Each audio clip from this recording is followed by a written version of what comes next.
And your own experiences? Of? Depression? Oh, my own experiences of depression. Well, I actually say quite a bit about that in Yoga for Depression, the first book I wrote. But I felt numb. I wasn't crying a lot. That wasn't I was numb. I was dead. I was cognitively impaired. I mean, I couldn't put two shoes in a shoebox correctly. I couldn't fold a folding chair correctly. It was just like not clear at all. It was just it interfered with my functioning, and I was numb emotionally. So I didn't feel joy, and I didn't feel grief or sadness, just like dead inside.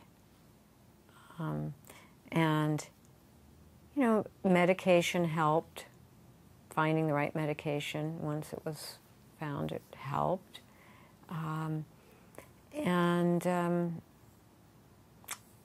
But there was still, the medication helped me not feel pain.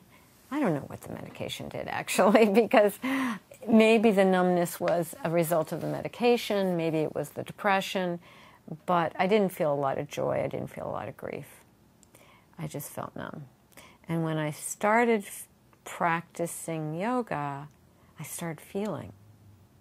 I could roll around on the ground crying for some normal reason, like loss, and then kind of look down at myself and say, Amy, what a big heart you have that you're crying. Isn't that great? And then I'd be laughing. So after I started practicing yoga, there was more feelings. Grief. I felt my grief normally. But I never got sucked into that abyss of that fog of depression. I just had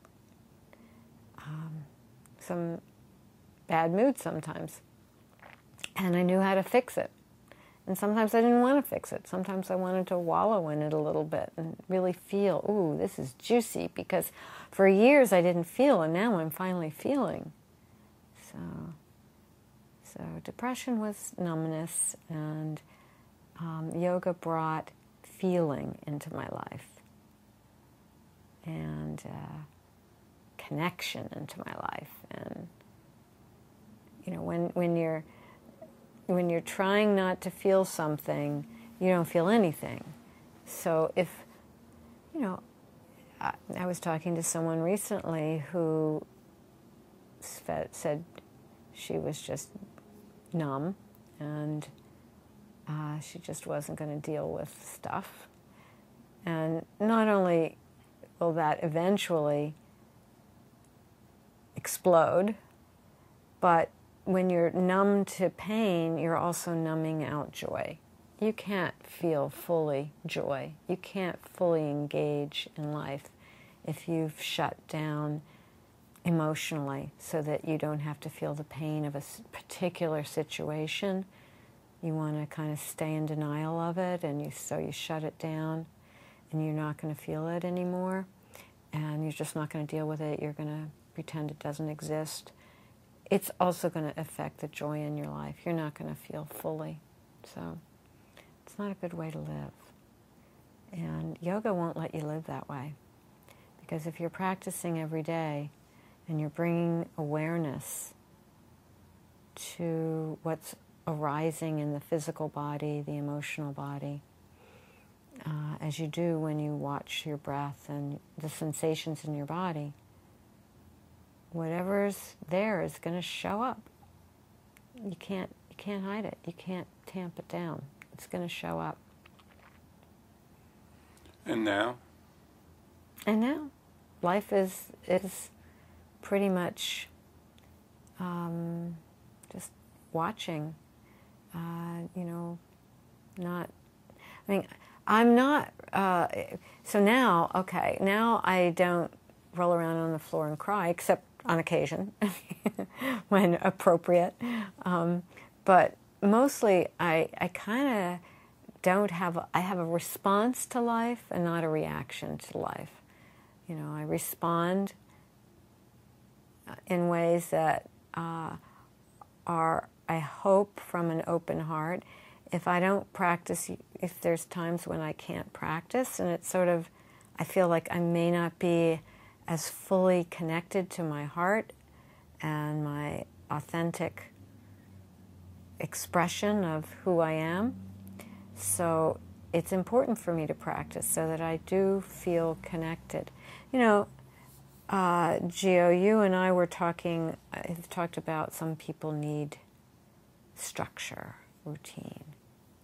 And I think that's true. I think most people need some kind of structure in their lives, something that they embrace to give their life, whether it's meaning or just simply order. I think most of us do need something. And for me, yoga is that something. And you could say, well, and as religion is for someone else, or what else gives people orders? The military is for someone else, or, you know, not academia, because that's too general, but, you know, we have ways of finding things that give our lives meaning and order. And the thing about yoga, though, that I think is different is that it has specific tools that you can apply to whatever else gives your life meaning.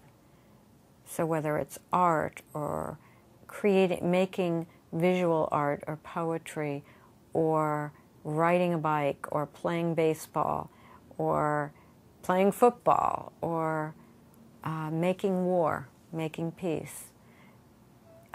Yoga just removes the obstructions to